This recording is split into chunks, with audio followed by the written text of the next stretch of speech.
আসসালামু আলাইকুম এভরিওয়ান। আশা করি সবাই ভালো আছেন। আচ্ছা বলেন তো, অ্যাসেট বলতে আপনি কি বোঝেন? অ্যাসেট এবং লায়াবিলিটি খুব ইম্পর্ট্যান্ট দুইটা টার্ম। অ্যাসেট অর্থ কি আর লায়াবিলিটি অর্থ কি? এই দুইটা বিষয় আমাদের জীবনে ভালোভাবে জানা খুব গুরুত্বপূর্ণ। কারণ আমরা এত পরিশ্রম করি, টাকা পয়সা অর্জন করি, সম্পদ করি। এখন যদি এই দুইটা টার্ম আমরা ঠিকভাবে না বুঝি, তাহলে সবকিছুই দেখা যাচ্ছে ভুল হয়ে যাবে। একটা মানুষের সারা জীবনের সমস্ত অর্জন দেখা গেল যে যদি ভালোভাবে একটা ক্লিয়ার আন্ডারস্ট্যান্ডিং না থাকে অ্যাসেট এবং লায়াবিলিটি সম্পর্কে, তাহলে দেখা গেল যে সারা জীবন ধরে সে যে অর্জনটা করছে অ্যাসেট মনে করে, আসলে দেখা গেল দিন শেষে এটা হচ্ছে তার লায়াবিলিটি। যা শাব্দিকভাবে অ্যাসেট বলতে বোঝায় সম্পদ, ধন সম্পদ, এটা হচ্ছে অ্যাসেট। আর লায়াবিলিটি কি? লায়াবিলিটি হচ্ছে আপনার দায়, ঋণ, বোঝা। এটা হচ্ছে শাব্দিক অর্থ। এখন আমি যদি খুব এক কথায় বলি যে অ্যাসেট কি, অ্যাসেট হচ্ছে যা আপনার পকেটে টাকা নিয়ে আসে, সেটা হচ্ছে অ্যাসেট। আর যা আপনার থেকে টাকা বের করে নিয়ে যায় সেটা হচ্ছে লায়াবিলিটি। তাহলে এখন এর আন্ডারে দেখেন কোনটা কোনটা অ্যাসেট হয় আর কোনটা লায়াবিলিটি হয়।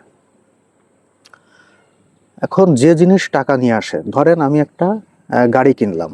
এখন এই গাড়িটা যদি আমি রেন্টে দেই, ভাড়াতে দেই, তাহলে আমি এই গাড়িটা ভাড়া দেওয়ার কারণে আমি একটা ভাড়া পাবো, অর্থাৎ আমার একটা ইনকাম হবে, আমার পকেটে টাকা আসবে। তাহলে এই গাড়িটা বা কার, এটা হচ্ছে আপনার অ্যাসেট।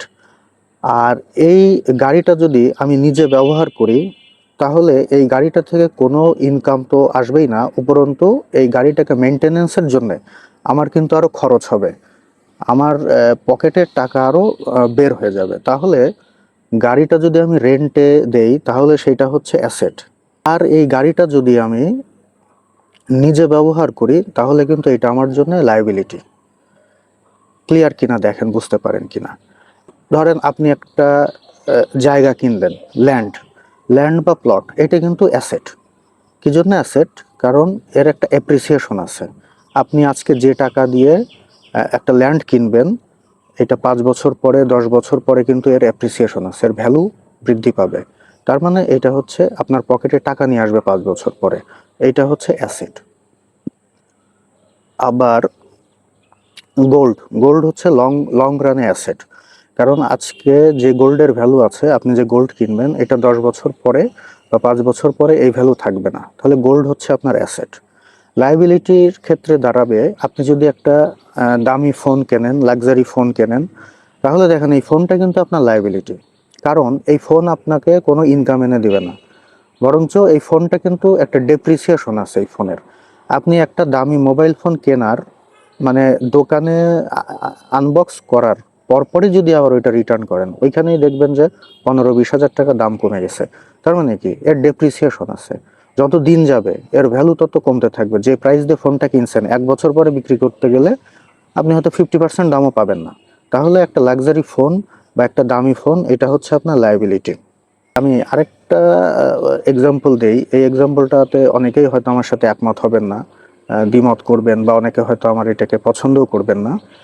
যে আমরা যে বাড়ি করি নিজে থাকার জন্যে, বা আপনি হয়তো একটা ফ্ল্যাট কিনলেন, এটা কিন্তু লায়াবিলিটি।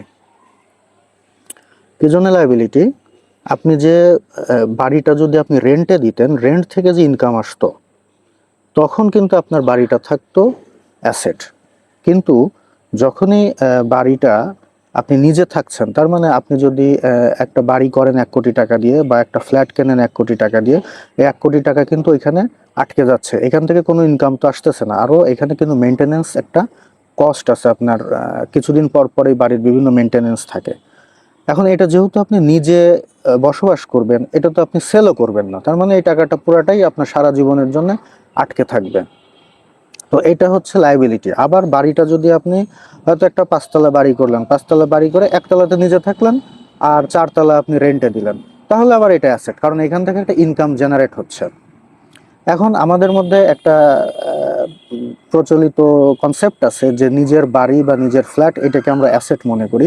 আসলে এটা অ্যাসেট না, এটা লায়াবিলিটি। এটা অনেকের কাছে হয়তো শুনতে খারাপ লাগবে, কারণ আমরা ইমোশনালি জাজ করি। তো আপনি যদি লজিক্যালি এটাকে চিন্তা করেন তাহলে দেখবেন যে এটা আসলে লায়াবিলিটি। ধরে নেন 1 কোটি টাকা দিয়ে একটা ফ্ল্যাট কিনছেন। এখন আমাদের দেশে 1 কোটি টাকা দিয়ে যে ফ্ল্যাটটা আপনি কিনছেন, এই 1 কোটি টাকার ফ্ল্যাটের মানে এরকম ভ্যালুর কোনো একটা ফ্ল্যাটের রেন্ট কত? 25,000 টাকা রেন্ট। তাহলে 1 কোটি টাকা দিয়ে আপনি একটা ফ্ল্যাট কিনে সেভ করতেছেন হচ্ছে মান্থলি 25,000 টাকা রেন্ট। ফ্ল্যাটের ভ্যালু হিসাবে আমাদের দেশের রেন্ট কিন্তু কম, অন্যান্য দেশের সাথে কম্পেয়ার করলে আমাদের দেশের রেন্ট কম। তো এরকম হয় যে 1 কোটি টাকা দিয়ে একটা ফ্ল্যাট কিনে আমি 25,000 টাকা রেন্ট সেভ করতেছি, তাহলে এটা লায়াবিলিটি। কারণ 1 কোটি টাকা যদি আপনি ব্যাংকে এফডি করে রাখলো, আপনি মান্থলি ওইখান থেকে 65-70 হাজার টাকা কিন্তু পাচ্ছেন 1 কোটিতে, আর আপনার রেন্ট কিন্তু 25,000 টাকা। তাহলে ওই টাকা আপনি রেন্ট দিয়েও আপনার হাতে প্রায় 40,000 টাকা কিন্তু হাতে থাকতেছে। এখন আপনি এই 1 কোটি টাকা কিন্তু যে কোনোখানে বিনিয়োগ করলে বা 1 কোটি টাকা থেকে অনেক বেশি রিটার্ন নিয়ে আপনি ইজিলি ভাড়া থাকতে পারতেছেন 25,000 টাকা দিয়ে 1 কোটি টাকার মূল্যের ফ্ল্যাটে। বা আপনি যদি আর একটু বেশিও খরচ করেন, খুবই লাক্সারি ভাবে থাকতে পারবেন 1 কোটি টাকার এগেনস্টে। তো এখন আমরা ইমোশনালি চিন্তা করি যে আমার আসলে নিজের একটা থাকার জায়গা লাগবে, নিজের একটা বাড়ি লাগবে, বা নিজের একটা ফ্ল্যাট লাগবে। এই কারণে আমরা এই লায়াবিলিটিটাকে অ্যাসেট মনে করি। এখন এই টাকাটা তো কি হয়, সারা জীবন একটা মানুষ পরিশ্রম করে দেখা গেল একটা বাড়ি করে, হ্যাঁ, তার মানে কি তার সমগ্র জীবন কেটে যাচ্ছে তার শুধুমাত্র থাকার একটা ব্যবস্থা করার জন্য, যে নিজের একটা বাড়ি হবে এই চিন্তা করে। তো এই ক্ষেত্রে বাড়িটা হচ্ছে লায়াবিলিটি। আর যদি আপনি এটা রেন্টে দিয়ে থাকেন, আপনার ইনকাম হয়, তাহলে এটা অ্যাসেট। আমরা হয়তো একটা ফ্ল্যাট কেনার জন্য লং টার্মে লোন করি। এটা দেখা যাচ্ছে 15 বছর 18 বছর ধরে আপনার ইনস্টলমেন্ট, একটা ডাউন পেমেন্ট দিয়ে দেন আপনাকে ইনস্টলমেন্ট ক্যারি করতে হয়। তাহলে একটা ইনস্টলমেন্ট যদি সবসময় ক্যারি করতে হয়, তাহলে এটা অ্যাসেট কিভাবে হয়? এটা তো আমার নিজের কোনো সম্পদ না। আপনি যখন 15-18 বছর পরে বাড়িটা সমস্ত ইনস্টলমেন্ট ক্লিয়ার করে যখন আপনি ওই ফ্ল্যাটটা হাতে পাবেন, তখন আসলে ওইটার প্রাইস কত দাঁড়াবে? 15 বছরে তো আপনার ওই ফ্ল্যাটটা পুরাতন হয়ে যাবে, তার মানে এর একটা ডেপ্রিসিয়েশন আছে। আপনার পারচেস যে প্রাইস, দেখা গেল আপনি তখন সেল করতে গেলে আর ওই প্রাইস পাচ্ছেন না, হ্যাঁ। আর এতদিন পরে যখন আপনার ওই বাড়িটা আপনার নিজের হবে, ততদিনে বাড়িটা অনেক পুরাতন হয়ে গেছে। তো সেক্ষেত্রে এই নিজের বাড়ি করা বা নিজের একটা ফ্ল্যাট করা, এটাকে আমরা যেটাকে অ্যাসেট ভাবি, আমার কাছে মনে হয় আসলে বেসিক্যালি এটা অ্যাসেট না, এটা লায়াবিলিটি। আচ্ছা, তাহলে এখন প্রশ্ন দাঁড়াচ্ছে, আমরা কি তাহলে নিজের একটা বাড়ি করব না, নিজের একটা গাড়ি করব না? এক্ষেত্রে আমি বলবো যে অবশ্যই করবেন, কেন করবেন না? নিজের একটা বাড়ি করবেন, নিজের একটা গাড়ি করবেন, কিন্তু সর্বস্ব দিয়ে না। হ্যাঁ, এখন আমাদের ক্ষেত্রে হয় কি যে আমার কাছে ধরেন আছে 5 টাকা, আমি 10 টাকার দিয়ে বাড়ি করে ফেলতেছি, তাহলে এটা আমার উপরে কত বড় বোঝা? এটা তো আমার জন্য অবশ্যই লায়াবিলিটি। যে আমার কাছে 5 টাকা আছে, আমি আরো ধার করলাম, বা আরো লোনে চলে গেলাম, ইনস্টলমেন্টে চলে গেলাম, গিয়ে দশ দশ টাকা দিয়ে বাড়ি করলাম, সারা জীবন ধরে সেইটা ইনস্টলমেন্ট ক্লিয়ার করলাম বা লোন পে করলাম, তাহলে তো লায়াবিলিটি।